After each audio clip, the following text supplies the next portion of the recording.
Hello, everybody. This is Brad Zara talking to you here. And if you are a student and if you are engaged in some program, in some student investment management fund in your school or in your college or in your university, you are in the right place. I'm going to talk about a little bit about the basic fundamentals of how to manage this fund, where to actually start from, because I know from personal experience whenever I got the job. I call it a job because I don't call it a class because you do real stuff. So whenever I got the job, I was like, okay, now where should I start from? And I'm here to help. So basically, to understand how to fully manage a fund, you have to go through the top-down approach. So the top-down approach is basically, first of all, you have to analyze the economy. So it's economic analysis. Second off, you have to go for sector analysis. Third thing is industry analysis, and fourth thing is company analysis. I'm going to talk a little bit more about company analysis and in more details. So it's also divided into a couple of parts. First of all, fundamental analysis. Fundamental analysis comes before everything. So, fundamental analysis means you have to find a financially sound company in comparison to their industry and direct competitors.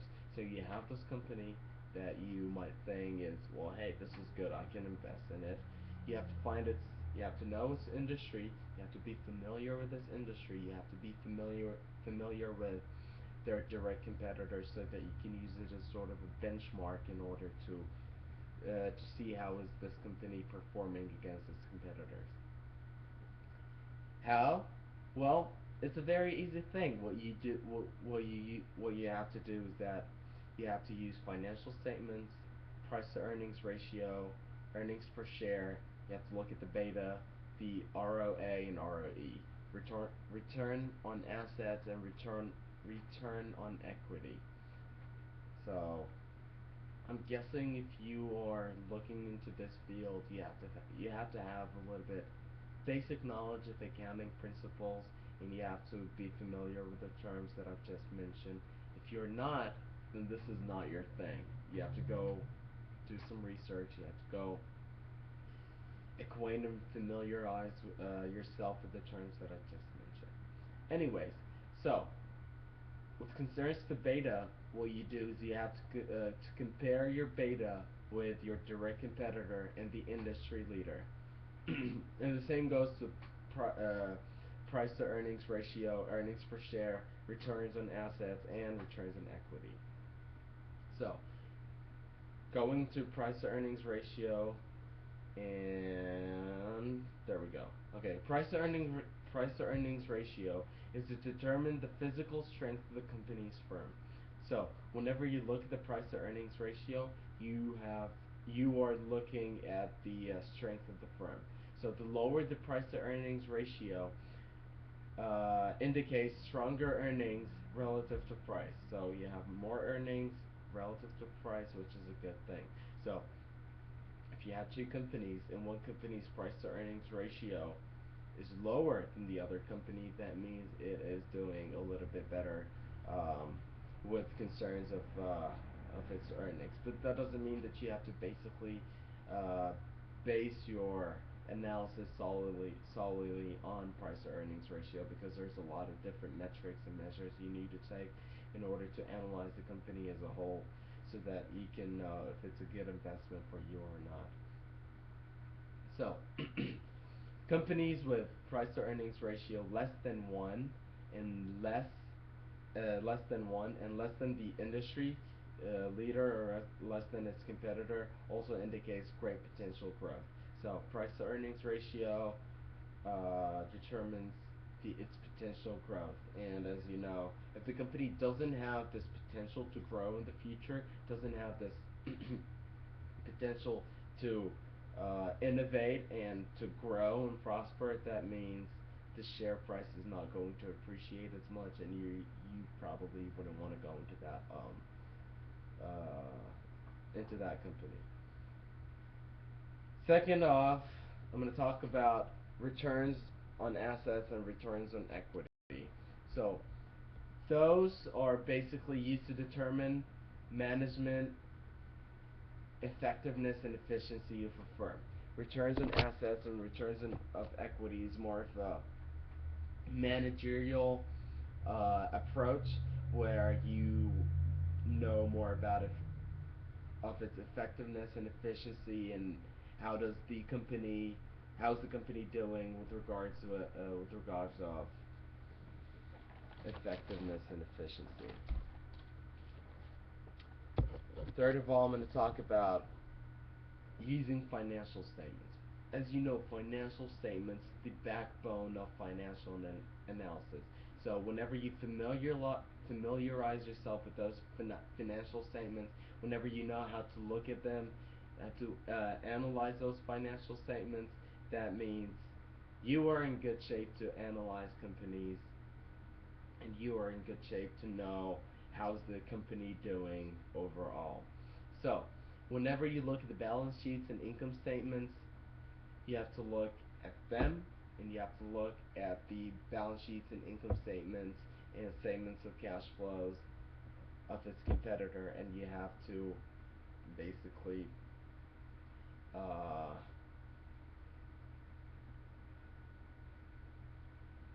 look at those. Sorry, I got brain fart. You have to look at those balance sheets and income statements with regards to the competitor, and you will know how is it doing with respect to your benchmark, the company, or to the industry leader that you're looking at.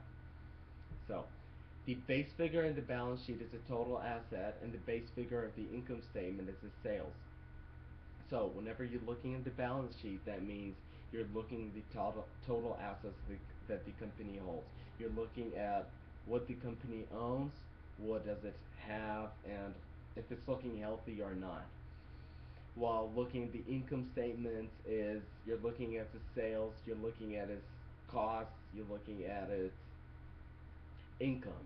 So income statements is more relative to, is the company doing good in the meantime, in the in the short term, is it growing?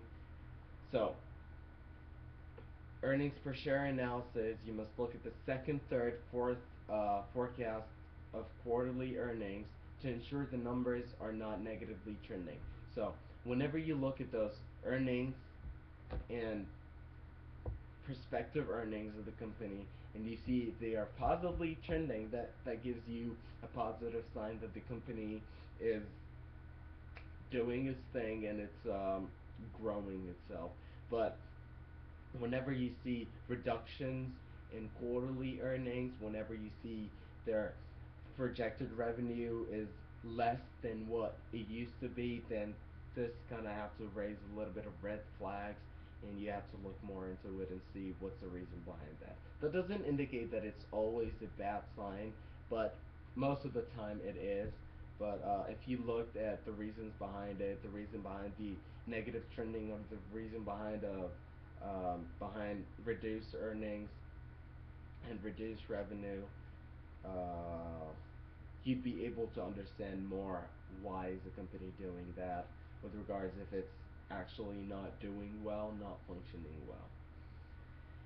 And the last thing with behavior fundamental analysis that you have to look at is historical earnings per share prices, and you have to make sure that the company meets its earnings to be safe buy.